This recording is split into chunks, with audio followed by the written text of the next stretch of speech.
So, hello learners, this is my first video on YouTube channel where we are going to discuss about a company.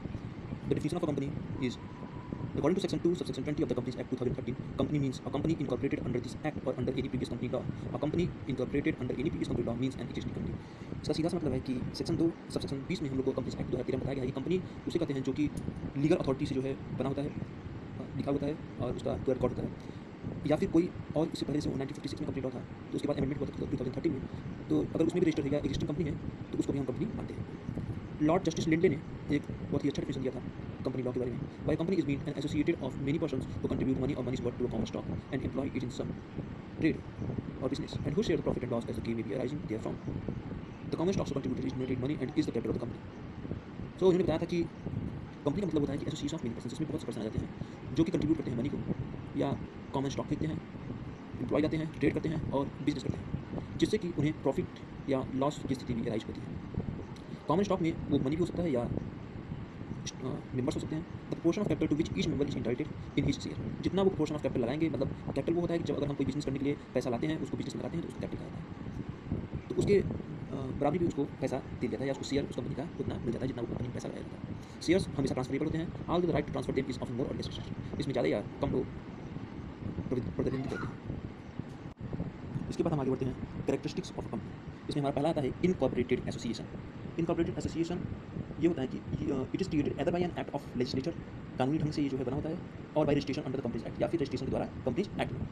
Unincorporated association can not be called company. जो unincorporated है, जो कि नहीं बनी हुई है, वो company में लीगली नहीं होती, स्ट्रिक्ट होती हैं, और उन्हें तभी कंपनी माना जाएगा जब वो इनकॉर्पोरेटेड हो जाएंगी या रजिस्टर्ड हो जाएंगी सरकार के यहाँ या कंपनीज एक्ट के यहाँ। दूसरा आता है हमारा artificial legal person. Artificial legal person ये बताया था कि कंपनी जो होती है वो आर्टिफिशियल पर्सन है, किसी नेचुरल पर्सन के अगेंस्ट में। ये बनाया जाता है, क्रिएटेड हुआ जाता है प्रोसेस ऑफ लॉ के द्वारा। इसका कोई फिजिकल एग्जिस्टेंस नहीं है या कोई फिजिकल बॉडी नहीं है। It has no soul, no conscience and hence it is called an artificial person. इसी के लिए इसे आर्टिफिशियल पर्सन कहा जाता है। तीसरा हमारा आता है सेपरेट आइडेंटिटी। सेपरेट आइडेंटिटी में ये होता है जैसे कि मुकेश अंबानी हो गए और उनकी कंपनी हो गई रिलायंस। रिलायंस अगर डूब जाती है तो आप अगर उसका शेयर लिए हुए हैं तो आप मुकेश अंबानी जाके पैसा नहीं मांगते। जो मुकेश अंबानी है वो अलग एंटिटी है और जो उनकी कंपनी है वो अलग एंटिटी है। अगर आपको वीडियो अच्छा लगता हो तो कमेंट करिए, सब्सक्राइब करिए और ज़्यादा से ज़्यादा शेयर करिए। चौथा हमारा होता है कॉमन सील। कॉमन सील ये होता है कि जैसे कि ये आर्टिफिशियल पर्सन है तो इसे चलाने के लिए डायरेक्टर्स की जरूरत होती है, एम्प्लॉयर्स की जरूरत होती है, मैनेजर्स की जरूरत होती है, तो ये अपने आप नहीं काम करता। इसके लिए फिजिकल पर्सन की जरूरत होती है जो कि होते हैं नेचुरल पर्सन्स। उसके बाद हमारा आता है लिमिटेड लायबिलिटी। लिमिटेड लायबिलिटी में कहा जाता है कि the liability of every member of the company is limited to pay the face or nominal value of shares. If he has paid the full amount on his share he will not be required to pay anything more to meet company's liability.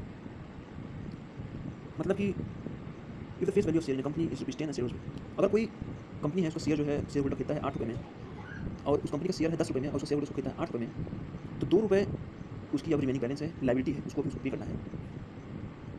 और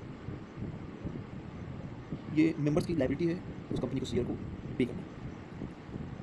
उसके बाद हमारा आता है छठवां transferability of share. इसमें जो है शेयर्स ट्रांसफर हो सकते हैं पब्लिक अगर कंपनी है तो।